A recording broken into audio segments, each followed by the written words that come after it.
Traditional theories suggest that birth order molds personality.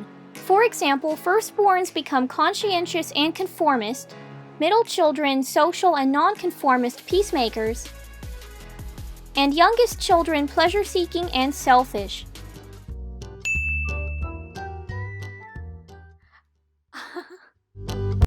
But current research fails to support the birth order theory. No traits have been associated consistently with a given place in the birth order. In Germany, scientists did find that firstborns have a slightly higher IQ than younger siblings, but it's not yet known whether this applies to other countries and cultures.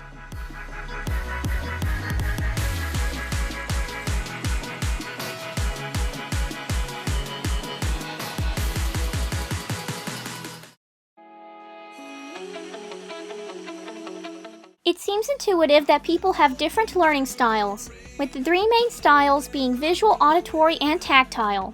In truth, scientists have found little evidence that solid distinctions exist among these categories of learning.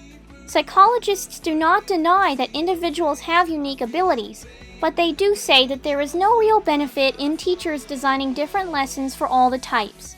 Everyone can benefit from some of all these types. If students don't even try new skills they think fall outside their learning style, the idea may even hinder learning.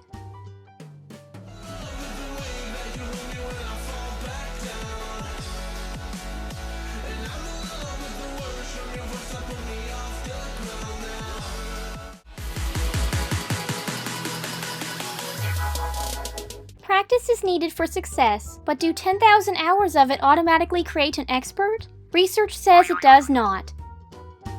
Hey! Sorry. In fact, only about 1/4 of experts in different fields practiced for about 10,000 hours, and some less successful people practice 10,000 or more hours. So what components do create experts?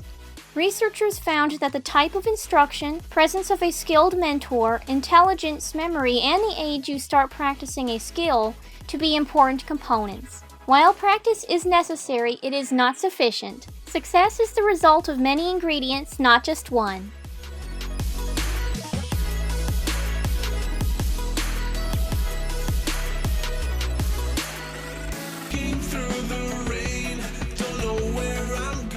You may have heard speculation that there is one mysterious gene linked to depression.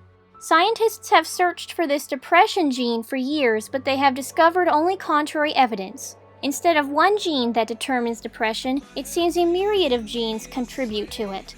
The same is true for other conditions like ADHD and autism. The picture becomes more complex because some conditions may have the same genes underlying the various issues. So if you have a high risk of, say, schizophrenia, you will likely have a high risk of other issues like depression and ADHD. This sounds unfortunate, but may actually be a blessing if psychologists can develop treatments targeting those gene combos. These treatments could theoretically help multiple conditions at once if a person develops many genetically related conditions.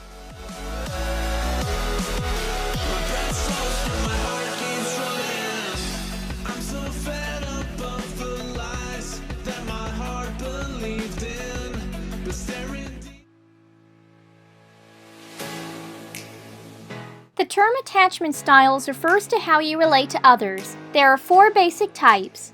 Secure types easily bond and depend on others, relate well, and feel comfortable with emotional intimacy. Anxious, preoccupied types devalue their worth, seek lots of approval and closeness from loved ones, and worry about a relationship when not in contact with the other person. Dismissive avoidant types have a poor view of others, highly value independence, and tend to avoid or simply not seek relationships. Dismissive types may be truly disinterested in socializing, or they may fear rejection and choose to reject others first. Hey girl, I've been trying to reach you for days, and I was wondering if you wanted to have lunch with me. Fearful avoidant types are unstable in how they view relationships and themselves, and they deny how much they desire intimacy for fear of getting hurt. Both children and adults normally have 1 or 2 styles they use in relationships, but childhood attachment styles do not determine the adult style as much as the original attachment theory suggested. Other relationships later in life, like friends, romantic partners, and mentors, guide adult attachment styles just as much as parent relationships do. Parents have a part to play, but they alone do not define who we become.